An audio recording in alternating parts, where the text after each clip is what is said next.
those of you who are new to my channel, my name is Aya and I'm a Bento mom. I'm a fun and creative lunch master from my daughter Zion.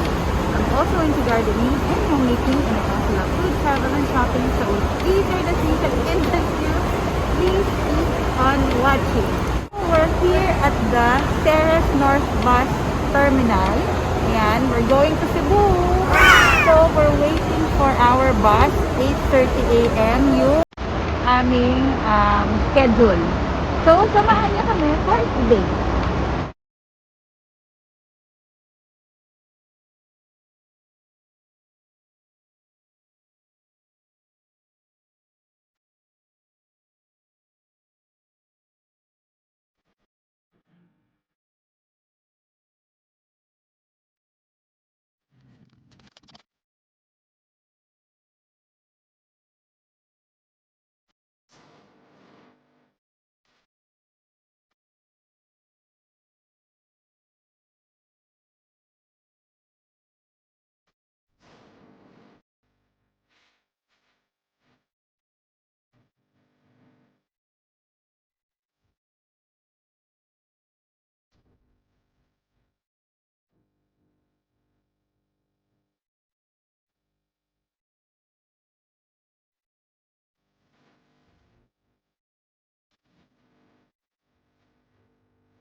So there, it's boarding time. So our bus leaves at 8:30 a.m. So that's the schedule that we chose for this trip. So for the other schedules, I'm posting it here sa screen. So they have 3 trips in the morning and 2 trips in the afternoon that you can choose from. So again, we're traveling from Bacolod City to Cebu via Tabuelan. So I'm also posting the numbers here that you can call to make reservations. So we're seated, and Bento Daddy here is wrapping up his work, and we're still waiting for passengers. So again, the schedule that we chose is 8:30 a.m. So from Bacolod City, we're gonna travel all the way to Escalante City. So that's where the port is located. And then from there, we'll ride the ferry to Cebu.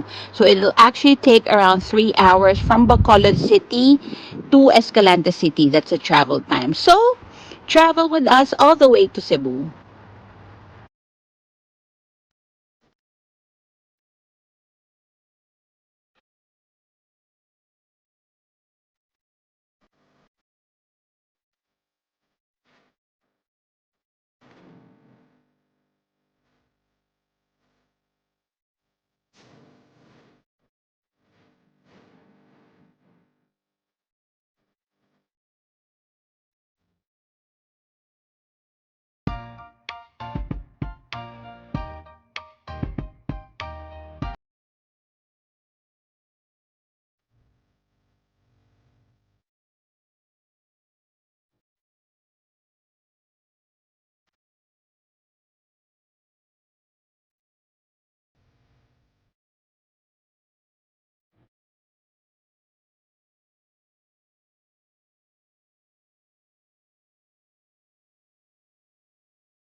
So this is the first stop over. So we're here in Cadiz City bus terminal. So I think they needed a restroom break, but we're now leaving and we're gonna resume our travel. So there.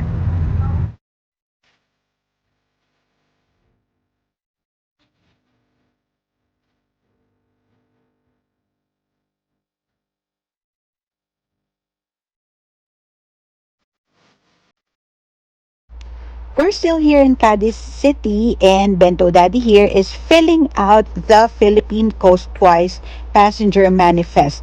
So everyone here inside the bus is required to fill it out. So this contains all the information of all the passengers commuting.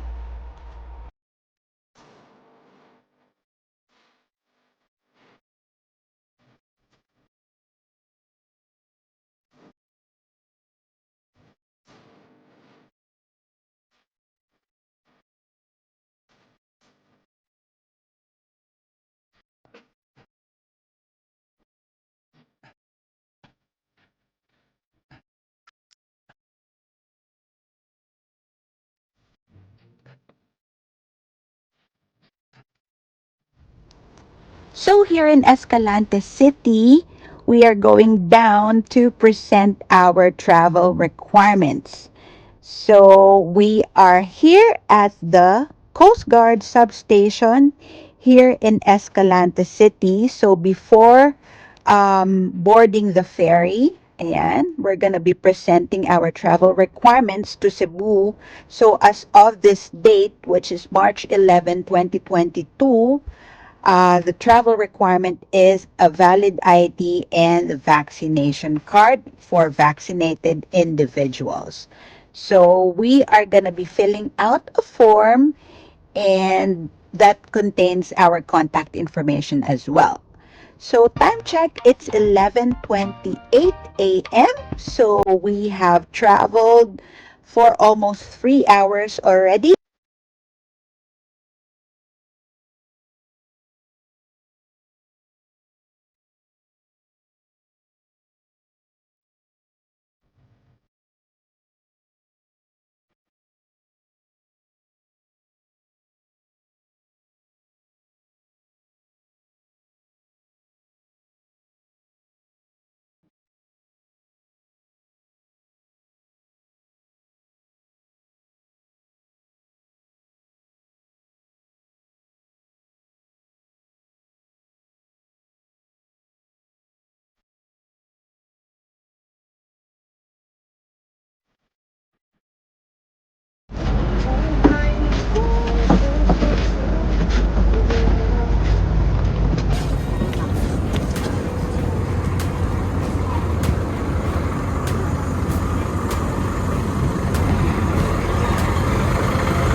Ayan, dito na kami sa port.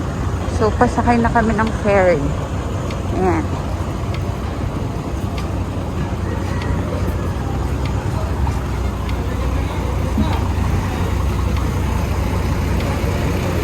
So, yung bus later dito sa magpa-park. Ayan.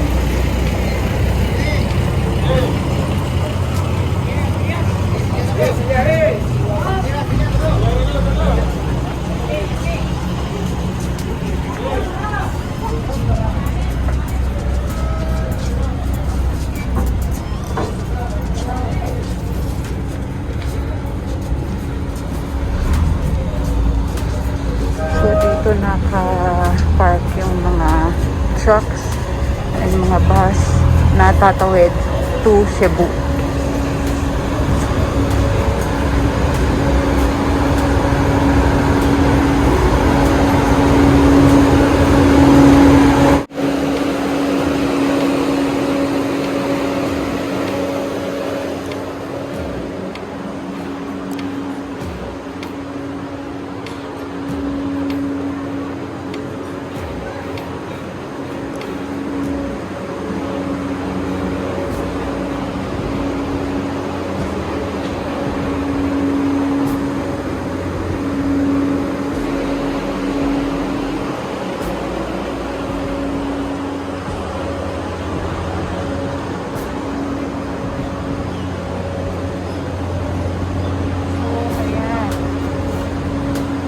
Yan, ganyan kalaki yung ferry. So, pag wala siyang laman, ganyan.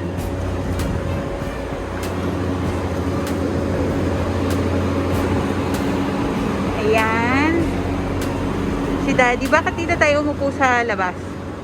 Kasi mas mahangin.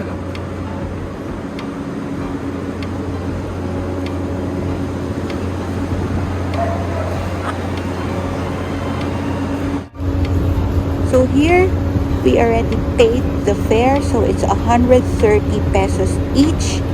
So this is from Barcelona Port here in Escalante City to Tabuelan Port in Cebu.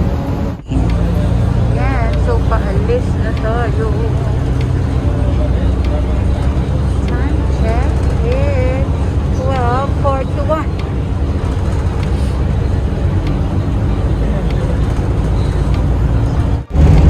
So, ayan. Kagardo na. Kagardo na kami. So, ang bus ride is how many hours?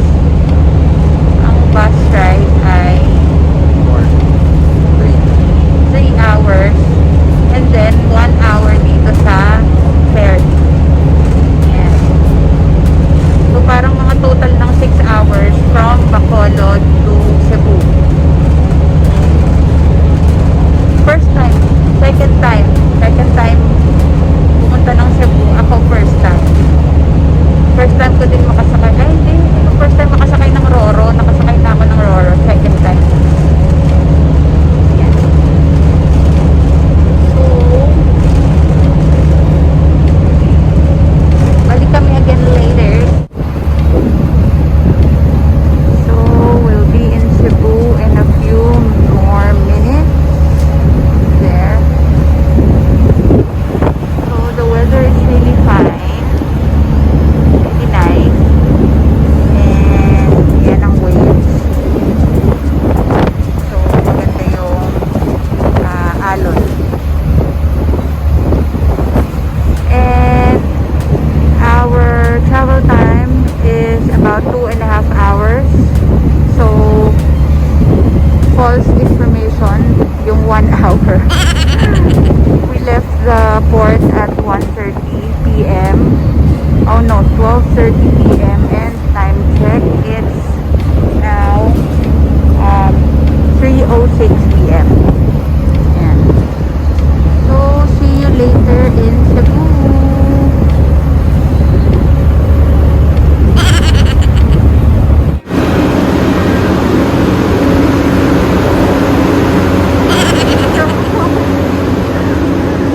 Bababa na kami ng ferry. Yan, dito yung view sa kabilang side.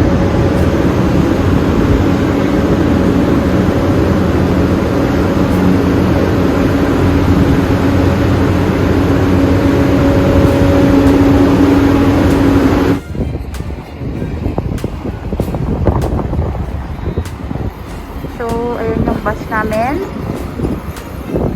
Ayun si Benzo Daddy. Ayan. So, sasakay na ulit kami ng bus. Yeah. Ayan, sasakay kami ng bus.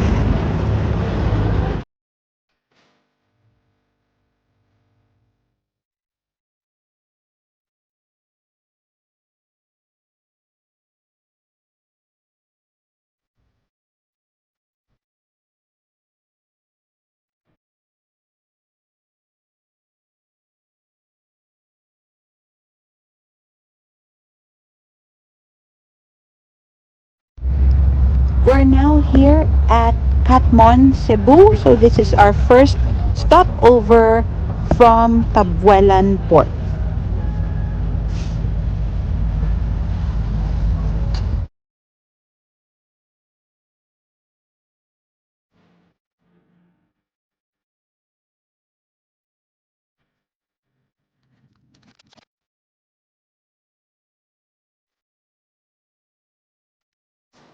So finally, we're just a few minutes away to Cebu City. So we're now here in Mandaue City.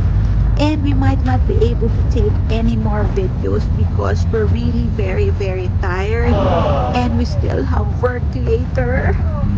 And we've been traveling for almost 10 hours. So from Tabuelan Port to Cebu City, it takes about 3.5 hours more.